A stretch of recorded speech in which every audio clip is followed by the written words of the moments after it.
Assalamualaikum warahmatullahi wabarakatuh. My name is Muhammad Sufyan bin Saiful Azrin. I am from class A4CS 1103B. Now I am going to start our presentation with the title of our project. The title of our project is Phone Repair Service for Samsung Service Center. Problem statement. Inconsistent data. This problem happened because of data redundancy. When we use the file system method to store our data, it would cause data redundancy. Data stored in different places would make it difficult to be updated from time to time, resulting in inconsistent data. The next problem is slow accessibility. This would likely to occur because to access the file data, one must know the ordering and placing system of the folder to access it. This would consume a lot of time and cause a lot of difficulties for our employees.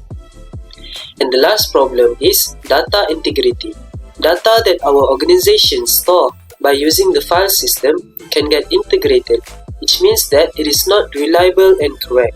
This would likely to happen because of the lack of consistency constraints that were supposed to ensure that the data stored is correct and match with the real world model. Database objective. Minimize data inconsistency. The objective of our organization's proposed system is to minimize data inconsistency. This is because a properly designed database would evade data redundancy. When the data is properly stored and updated consistently, it would be protected from its inconsistency. The next objective is to provide faster data access. The objective of this database is to produce quick feedback to the database, resulting in faster data accessing and more accurate than the file system method. And last but not least is better data integration. The database management system allows wider access to well-managed data. This would give our organization more reliable and correct data. The effective consistency constraints of the data allows a better data integration. Now I am going to give this presentation to my next group member. Assalamualaikum warahmatullahi wabarakatuh. My name is Muhammad Sufyan bin Zaha. I from CS 1103B and I gonna present about entity relationship diagram of phone service center. As we can see, there are 7 entities table, which is a branch, employee, phone, customer, payment method, cash and cashless, and most of it have a multi-value attribute. For each entity table, there are primary key and a foreign key. In branch entity, we have a branch number as a primary key, and then for employee entity, we have employee ID as primary key and branch number as foreign key. Move on to the phone entity. The serial number is a primary key and the cruise ID and employee ID is the foreign key. Inside the customer entity, the cruise ID is a primary key. And the last 3 entities, which is payment method, cash and cashless, is have a same primary key, which is pay ID. And inside payment method entity, the cruise ID is a foreign key. Then there are the connectivity between entity table. There are with relationship. And what is a with relationship? With relationship exists if primary key of related entity does not contain primary key component of parent entity. And then we have a employee between branch and employee. Employee is a representative for the relationship. For example, each branch may employ one or more employee, and employee must be employed by one and only one branch because their relationship is one to many. And then and between employee and phone entity, their relationship is one-to-many, and the service byte is a representative for the relationship. Each employee may service one or more phone, and phone may be serviced by one and only one employee. After that, the customer and payment method entity, they have a one-to-many relationship, and the choose is a representative for those relationship. Each customer may choose one or more payment method, and the payment method may be chosen by one or more customer. And lastly, the relationship between customer and phone entity, and send is a representative for those relationship. Each customer may send one or more phone, and each phone may be sent by one and only one customer. As we know, there are specialization hierarchy at the payment method.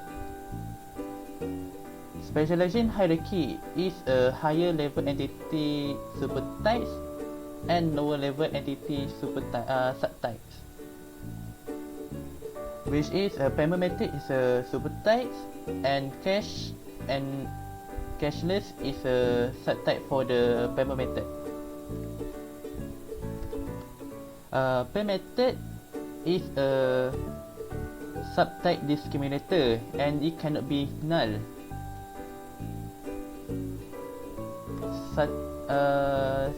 Subtype will inherit primary key, attribute and relationship of the subtype, which is cash and cashless will inherit pay ID, close ID, payment confirm, and phone receipt from the payment method entity, which is for their subtype. And then we had a D symbol, which is this D is this complete disjoint constraint, which is also known of a non-overlapping subtype. Subtype that contain unique subset of the subtype entity set. Each entity instance of the subtype can appear in only one of the subtype. For example, cash cannot be cashless at the same time. And that's for the entity relationship diagram of phone service central. Now we continue about the data definition language, or we call as DDL. What is a DDL?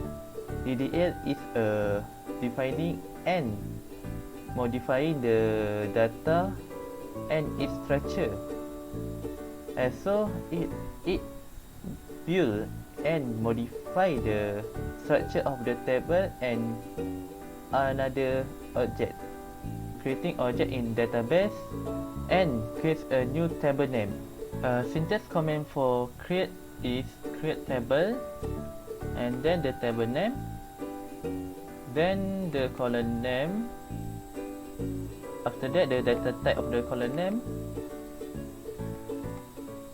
Then, as we can see here, branch number is our primary key for the branch table name. Then we have a data value for branch. Then we try run the table. As we can see, the result of the output here. Next, create table for the customer. We can the close ID here is a primary key for this table, and here is the data values for customer. Then we try run the customer table, and this is the result output for the customer.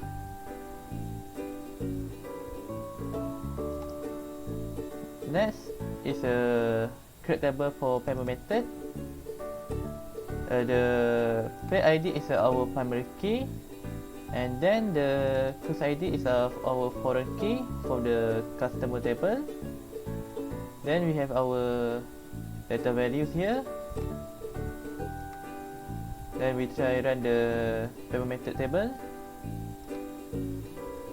and this is the output for this payment method. After that, the create table for the cache.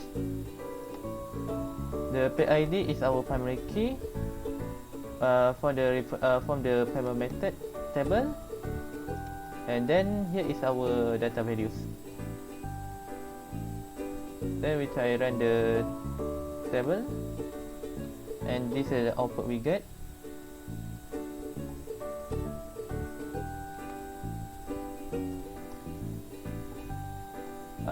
Next is a create table for the cache list. Then we use the pay ID from the payment method table. Then this is our data values. Then we try run the table, and this is the output we get here on the main tag here.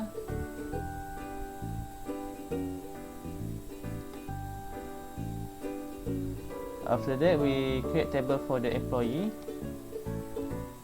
Then our employee ID is our primary key, and the branch number is our foreign key for the branch table.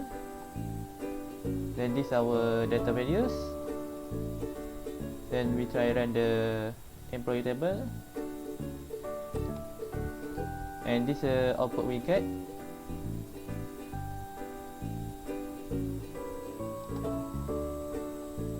And lastly is a create table for the phone.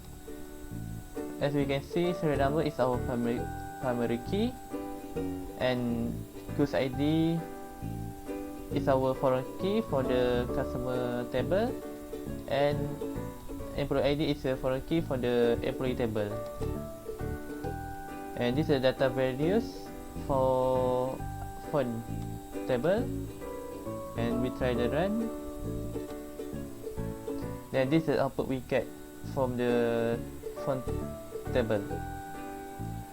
And that's it for me, and I will pass this presentation for my next member. Hi, Assalamualaikum. My name is Muhammad Hafiz bin Zulkifli from CS1103B.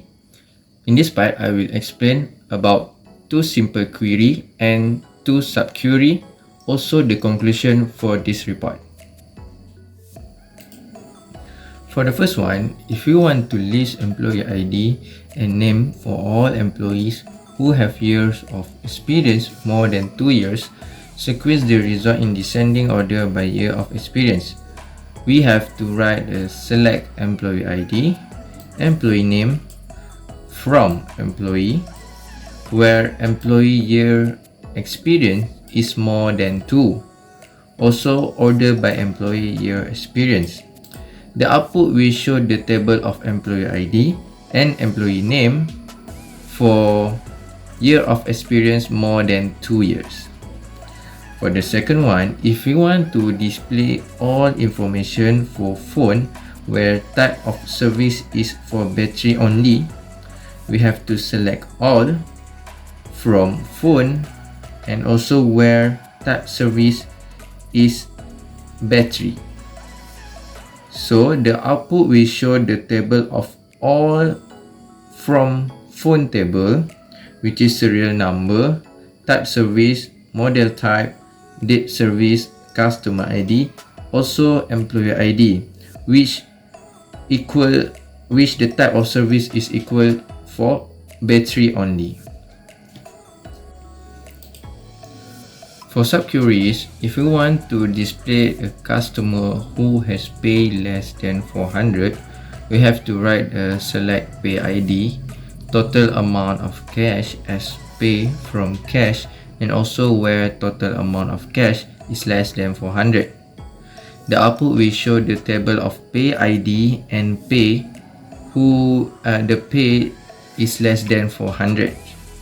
For the second one, if you want to display an information of customer ID and date service as service date from phone table which year above 2020, we have to select customer ID, date service as date service from phone grouped by customer ID, and also having year date service is more than 2020, and the output will show about the customer ID and date service of the table. Now I am going to continue the presentation with the next query, which is column function. So for the first column function question is display the numbers of employees whose type of service is battery. So for this question, we use the select statement to return from the database tables one or more rows that match a given criteria. And then we use the count function to determine the number of employee ID meeting the search condition. And then we use aliases to give a temporary name for the column in the table, which is number of employee. For this question, we need to retrieve data from two tables, which is table employee and table phone. For this, we use the join predicate and then we use the correlation names. Last but not least, for the condition, we compare the type of service with the word battery. For this, we use the like operator to test whether the string equals with the word battery. Now I am going to execute these queries. As you can see here, the output for a number of employee whose type of service is battery is 3. Now for the next question is display total years of experience of all employees, the highest year of experience and the lowest year of experience amongst the employee. So for this question, we use the select statement and then we use the sum function to compute the total year of experience for all employees. And then we use aliases, which is total years of experience. And then to find the minimum, we use the min function to find the minimum year of experience for all employees. And then we use aliases, which is lowest year of experience. And then to find the maximum year of experience for employee, we use the max function to find the year of experience, the highest year of experience from the table employee. Now I am going to execute this query. As you can see here, the total years of experience for all employee is 36, and the lowest year of experience amongst all of employee is 1, and the highest year of experience amongst all of the employee is 7.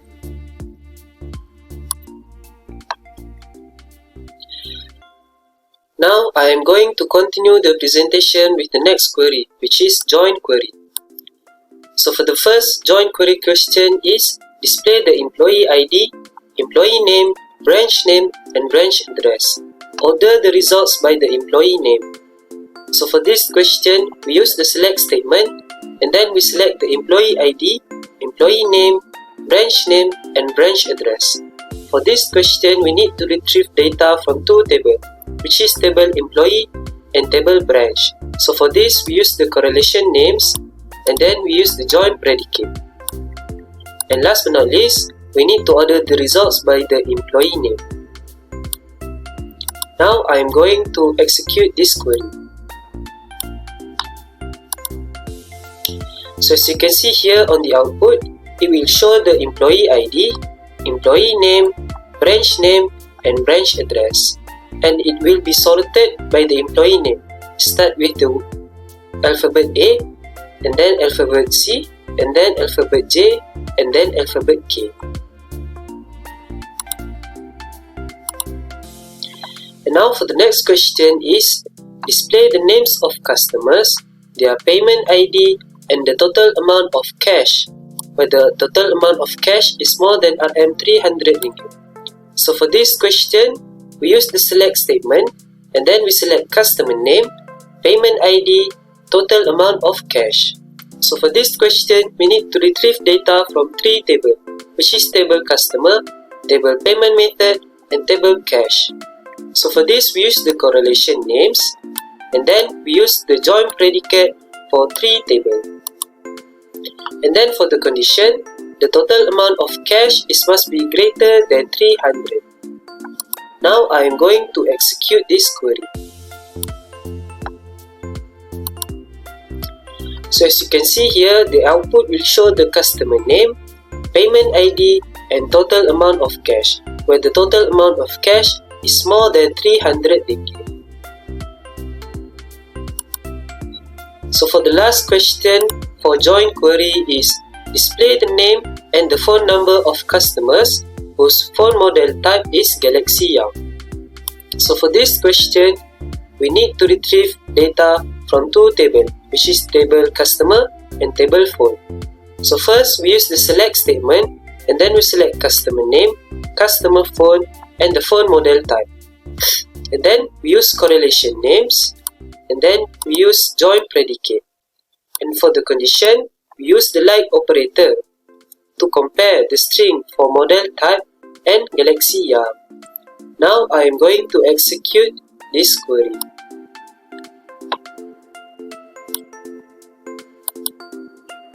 So you can see here the output will be the customer name, the customer phone number, and the customer phone model type Galaxy Young. So that is all for join query question. Now I am going to give this presentation to the next group member of my project.